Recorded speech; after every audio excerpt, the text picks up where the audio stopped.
À mes côtés, ceux de Sheila qui, je vous le rappelle, restent avec nous jusqu'à la fin de cette émission. Le prince Michel de Grèce, familier des phénomènes paranormaux et des esprits. Joachim Boufflet, que les téléspectateurs de Mystère reconnaissent peut-être, puisqu'il était venu en tant qu'auteur d'une anthologie sur les phénomènes mystiques, nous parler de Sœur Yvonne Aimée de Jésus, mais qui s'intéresse aussi aux fantômes. Et puis lui, vous le reconnaissez, Patrick Burgel, à qui cette histoire absolument fantastique est arrivée. Dites-moi, Patrick Burgel, ils ne sont jamais revenus vous visiter depuis? Écoutez, d'abord je voudrais dire que je suis bouleversé parce que j'avais fait les descriptions. Moi je n'étais pas là quand ils ont tourné, j'en ai la voix cassée tellement je suis ému. Moi je tournais avec Josiane Balasco, quelque chose de beaucoup plus drôle. Ouais. Et là je découvre ensuite l'émotion de la femme de ma vie et ça me bouleverse. Ils ne sont pas revenus, mais je dois dire qu'à plusieurs reprises pendant le tournage, il y a eu des manifestations. Il faut vous dire que Montbazon a été un site où il y a eu beaucoup de massacres, surtout au Moyen-Âge. Il y avait un seigneur à Montbazon qui s'appelait Fulkenera, qui était un monstre épouvantable, qui adorait... Son grand passe-temps, c'était d'achever les blessés sur les champs de bataille. Donc évidemment, les lieux sont considérablement habités. Et on a eu, à la fin du tournage, après la fin du tournage, beaucoup de manifestations, portes qui claquent, bruit de pas, etc. Je dois dire une chose, c'est que j'ai fait aussi appel à un grand radiesthésiste qui a fait un travail énorme puisqu'il est resté 4 jours. Et qui m'a dit c'est épouvantable les souffrances qu'il y a eu dans cette maison. Vous avez eu affaire à quelques fantômes, mais on le disait tout à l'heure, ils étaient beaucoup plus drôles que ça, parce que votre général musicien, c'était quand même la chance. Oui, moi j'ai eu la chance de tomber sur un général. Bon, j'ai trouvé cette histoire justement en faisant comme vous, en cherchant et en étant très surprise par une tache qui était marquée sur les tomates dans une maison ancienne. Et c'est vrai que moi, ce général, bon, il marchait, il était là, il claquait les portes, il éteignait les lumières, il jouait régulièrement du piano. Mais moi, j'avoue que moi, j'ai eu la chance d'être entouré, parce que je considère qu'il était là, de quelqu'un qui au contraire était très content d'être là, quoi. C'était sa maison, si vous voulez. J'ai eu la sensation, j'ai eu la sensation de venir dans sa maison, d'être l'invité de la maison du général, voilà. Nous avons avec nous un spécialiste, si j'ose dire, le prince Michel de Grèce, est spécialiste de nombreux phénomènes paranormaux, familier de tout cela. Est-ce que vous avez des fantômes chez vous? Je crois que je les fais fuir. Pourquoi? Je crois que si on est trop familier avec eux et si on travaille dans un certain domaine spirituel, il est possible de les faire sortir d'une pièce. Mais je voulais dire une chose. Bon, je vois ce film ce soir. Oui. Je ne connaissais pas l'histoire. J'ai été très profondément bouleversé. J'ai eu l'impression d'être dans cette maison.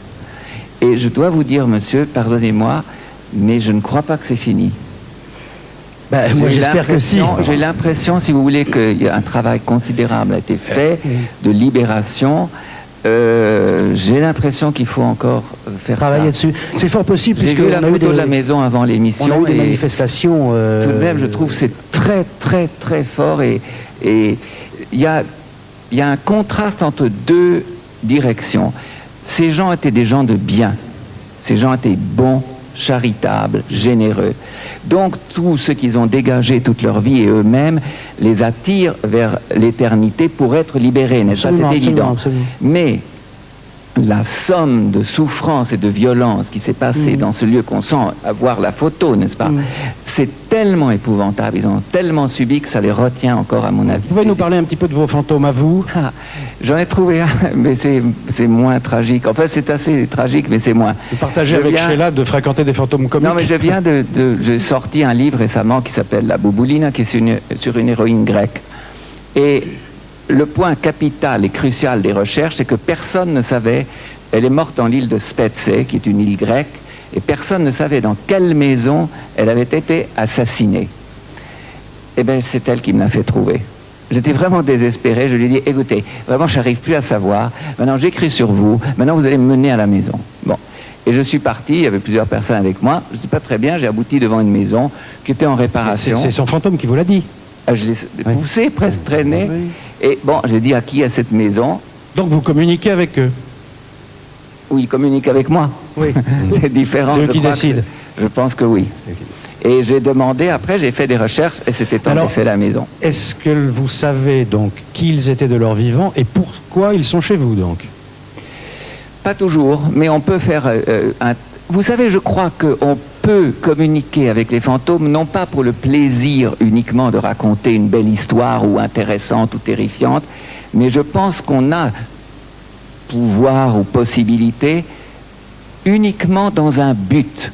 C'est-à-dire qu'ils communiquent avec vous ou vous pouvez les rencontrer parce que vous avez quelque chose à faire pour eux par la prière ou par un moyen semblable. Je pense également qu'il y a un élément très important dans cette histoire, c'est la découverte des objets cultuels de cette bar mitzvah.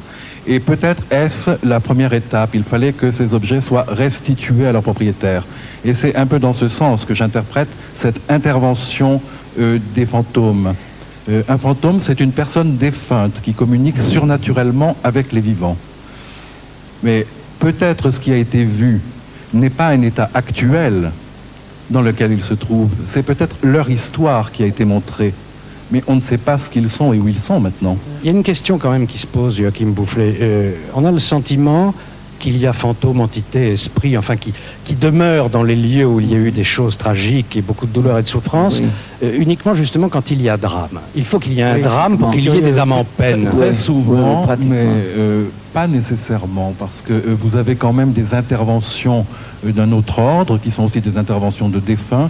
Je pense dans la religion catholique à des apparitions de saints, donc de personnes qui sont dans la gloire, dans le bonheur, par définition, et qui apparaissent à des personnes vivantes ici-bas, et qui ont aussi une communication. Et je crois que c'est le même phénomène, en fait.